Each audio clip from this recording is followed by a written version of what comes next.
देवी एवं सज्जनों, मैं सिद्धार्थ त्रिवेदी आप बीती जग बीती न्यूज़ से आज करोवन ग्राम में रहने वाली आकृति तिवारी जी के घर पर आया हूं, जो कि राजस्व विभाग के लेखपाल पद पर चयनित हुई हैं और कल ही शाम 5 से 5:30 के बीच में रिज़ल्ट आया है।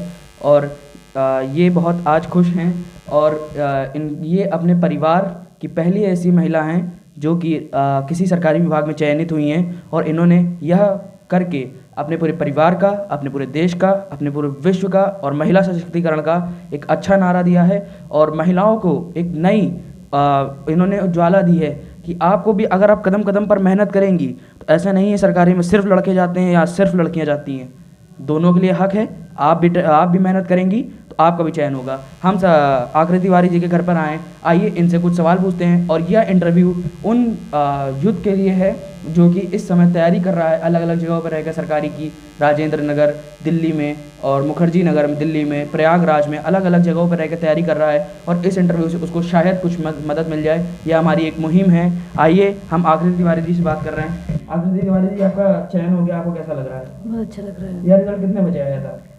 कल आया था शाम को 5 से 5:30 के बीच में। तो रिजल्ट आने से पहले की और उसे आने के बाद की मनोस्थिति का कुछ वर्णन करना चाहेंगे? पहले मतलब हाँ, उम्मीद थी कि हो जाएगा, लेकिन इतना मतलब सैड थे कि पता नहीं कब आएगा रिज़ल्ट, क्योंकि रिज़ल्ट काफ़ी डिले हो रहा था। 1 साल बाद रिज़ल्ट आया है। तो कल हम शाम को सो रहे थे, उस टाइम भैया का फ़ोन आया, उन्होंने बताया आपका रिज़ल्ट आ गया। फिर हमने चेक किया, अपना रिज़ल्ट देखा तो फिर देख रहे हैं आप यहाँ पर देखने वाली बात यह है कि इनके अंदर सेल्फ कॉन्फिडेंस था, आत्मविश्वास है, कोई ओवर कॉन्फिडेंस नहीं, आत्मविश्वास है कि पेपर हम इतना करके आए हैं तो हमारे पेपर के बाद इतने नंबर आएंगे, हमारा चयन अवश्य होगा। या हर बच्चे के अंदर हो जाए तो मेरा मानना है कि हर बच्चे का सरकारी में चयन हो जाएगा।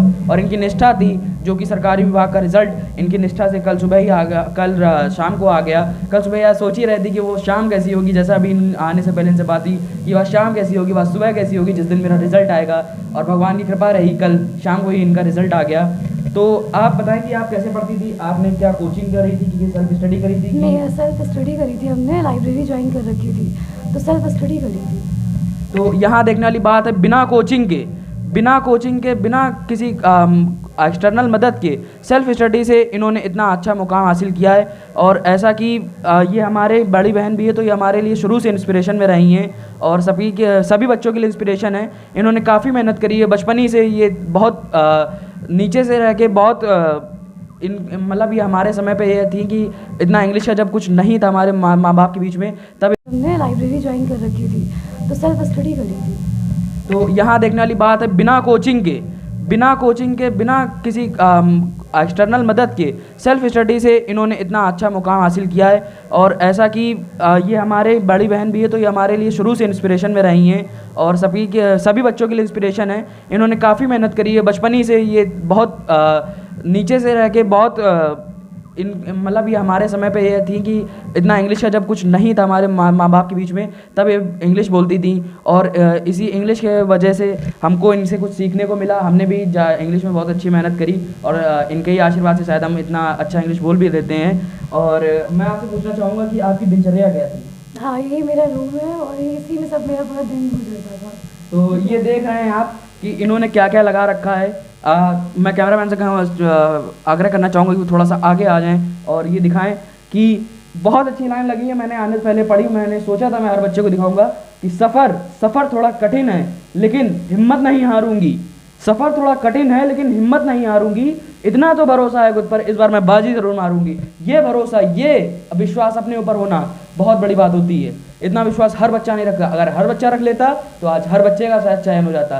तो ये यहाँ पर बच्चों को लिखना चाहिए, ये बात अपने जहाँ पढ़ते हो उसके सामने ही लगाना चाहिए कि मुझे अपने ऊपर विश्वास है। और दूसरा कोट इन्होंने कहा, विकल्प मिलेंगे बहुत मार्ग भटकाने के लिए, विकल्प मिलेंगे बहुत मार्ग भटकाने के लिए, संकल्प एक ही है काफ़ी मंजिल तक जाने के लिए।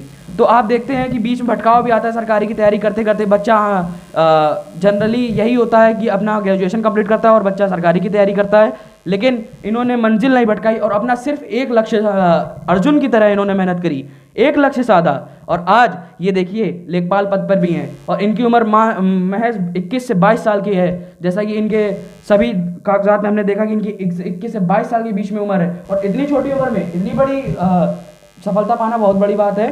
तो मैं कुछ आपसे पूछना चाहूँगा कि आप हमारे यूथ को क्या संदेश देना चाहती हैं? इस आप बीती जग बीती के माध्यम से आप क्या संदेश देना चाहती यही हैं? है कि आप बिल्कुल घबराइए नहीं, अब सेल्फ स्टडी करते रहिए, अपने ऊपर विश्वास रखिए कि आप कर लेंगे, और ऑलवेज बी मोटिवेटेड।